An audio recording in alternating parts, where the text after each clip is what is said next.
doing in my swamp? What are swamps? The definition of a swamp is an area of low-lying, uncultivated ground where water collects, or a bog or marsh, also known as the entire state of Florida. Swamps tend to be found in forested areas where trees are able to survive in the saltwater conditions and need lots of space for their roots.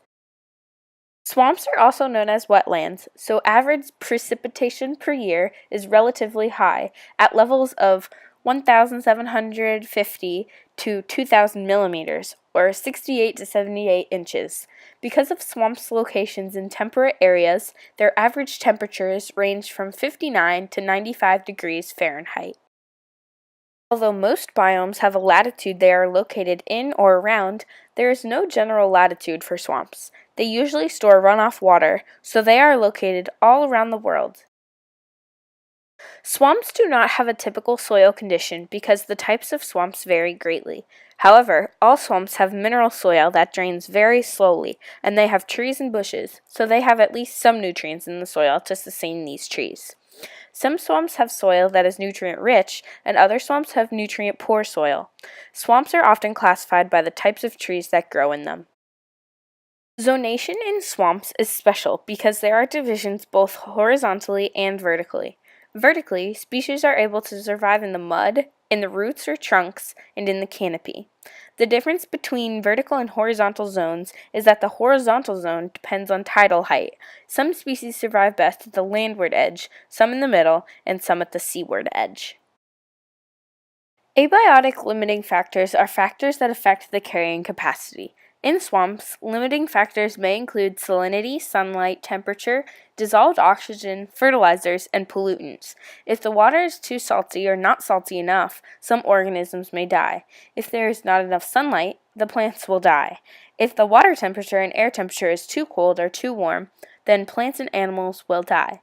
If there is not enough dissolved oxygen, organisms will die.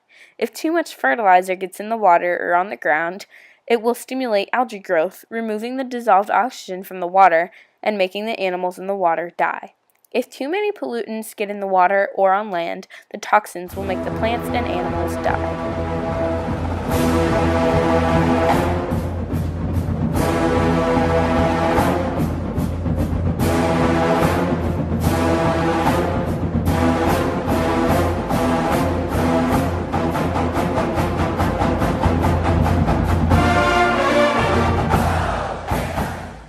Speaking of gators, alligators are one of the many examples of consumers in swamps. But swamps are large habitats, which are home to not only consumers, but producers as well. Some examples of producers in swamps would be trees, like mangrove trees, floating plants, like duckweed and water hyacinth, algae, many different species and types, and cyanobacteria. Because swamps are such a large biome, there are many levels of consumers. Some primary consumers would be small fish, snails, and shrimp. The secondary consumers might include larger fish, such as snook, small birds, and reptiles. The tertiary consumers would include alligators, and in Florida swamps, Florida panthers. Because of the many producers and consumers in swamps, there are many predator-prey relationships. The first example of one of these relationships is between the American alligator, the predator, and the white-tailed deer, the prey. A second example is between the great blue heron and the white perch. A third example is between the green anaconda and the capybara. Although the American alligator usually feasts on white-tailed deer, if you aren't careful, it might feast on you too. Plants have many adaptations in swamps, especially due to the various places where the plants can live. The submerged plants have little to no mechanical strengthening tissue in stems and leaf petioles. If these plants are removed from the water, they hang limply. They are normally supported by water all around them and so have no need for mechanical strengthening. These plants also lack the external protective tissues required by land plants to limit water loss. The outermost layer shows a very little sign of cuticle formation. All the surface cells appear to be able to absorb water, nutrients, and dissolved gases directly from the surrounding water. As a result, the xylem, which normally transports water from the roots to all parts of the plants, is often greatly reduced, if not absent. Thus, if these plants are removed from the water, they will wilt very quickly, even if the cut stems are placed in water. Submerged plants also lack roots, which normally play a very important role in the absorption of nutrients and water from the soil, but roots are often reduced and their main function is to anchor the plant. The root hairs, which function in absorption, are often absent, and roots themselves may be entirely dispensed.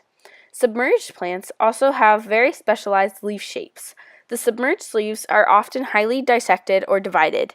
This has the advantage of creating a very large surface area for absorption and photosynthesis. It also minimizes water resistance and hence potential damage to the leaves. There are two types of floating plants, those with roots with floating leaves, like water lilies, and those with no roots and float on the surface, like duckweed. The floating plants have floating leaves that are tough because they have to withstand the weather and water movement. Emergent plants have their lower parts submerged, with upper parts in the air. These plants have tall, narrow-leaved plants, which offer little resistance to the fluctuating water levels or high winds, and therefore less likely to be damaged. Their height means that they are unlikely to ever be completely submerged if the swamp floods. The stems have tough internal fibers and a hollow structure. This allows them to withstand severe winds without damage. Animals of swamps have many adaptations to survive in their biome. The pond skater glides over the surface of the water with its cleverly adapted paddle-like legs, allowing it to use the surface tension of the water to cover large expanses of water very quickly and efficiently. In addition to webbed feet, the beaver has a waterproof coat, which helps it maintain its body temperature and stay warm, even in very wet, damp areas. Camouflage is also an effective adaptation by animals that live in swamps. Frogs, for example, often bury themselves in aquatic plants and only leave their eyes poking out above the water to watch for predators and food. Others utilize camouflage by burying themselves in mud, which helps them stay cool and provides a safe shelter for keeping an eye out for prey. Even larger predators, such as alligators, have been found to use this technique, often digging themselves through the clay or limestone beneath a body of water to sit and wait for food to come their way. Human influence has caused significant changes in the function and quality of many swamps. These changes have impacted the physical, chemical, and biological components of swamps. One example of human impact is that the humans look for new land to build housing and businesses, and they look in the swamps for this land. We are running out of land to support all of these people because of our overpopulation, so they look in the swamps. Humans will fill in swamps with dirt and rocks to dry them up, pushing the swampland back to make room for their homes and businesses. Humans sometimes dig the swampland out to make artificially deepened lakes for low-cost property development. Then they will sell it as waterfront property, which is really just old swampland. Widespread land development and land clearings have caused increased erosion, leading to increased sedimentation. The increased accumulation of sediment can alter the chemical system of the swamps in a relatively short time. Along with land development, other anthropogenic causes of the degradation of swamps can include stream channelization, dam construction, discharge of industrial wastes and municipal sewage, and runoff urban and agricultural areas. These activities contribute to changes in the flood system of wetlands and the input and cycling of nutrients. A possible solution to this would be to fence off the swamps and declare it a no-development zone by federal enforcement. Not only do humans overdevelop the land, humans also dump pollutants and other waste products into swamps. Humans build sewage systems that dump into swamps and dispose of other toxic wastes into swampland, assuming no one will ever use the swamp as a resource. Sources of pollution have local and regional effects on the chemistry and quality of water flow throughout swamps. Point sources, such as municipal industrial sites, and non-point sources, such as agricultural lands and urban runoff, add materials to groundwater and surface water that upset the balance of the swamp's water chemistry and the biogeochemical cycling of materials in swamp ecosystems. A possible solution to this problem would be to not produce as much pollution so we don't have to dump it into the swamps and other wetlands. This is easier said than done, understood. However, it is a goal we can work to. Believe it or not, the American alligator is threatened, and it is the organism I have chosen to focus on. The American alligator has a very interesting story. As predators at the top of the food chain, American alligators help control numbers of rodents and other animals that might overtax the marshland vegetation. In 1967, the American alligator was listed as endangered. The Endangered Species Act of 1973 prohibited alligator hunting, allowing the species to rebound. As it began to make a comeback, states established alligator monitoring programs and used the information to ensure that the numbers continued to increase.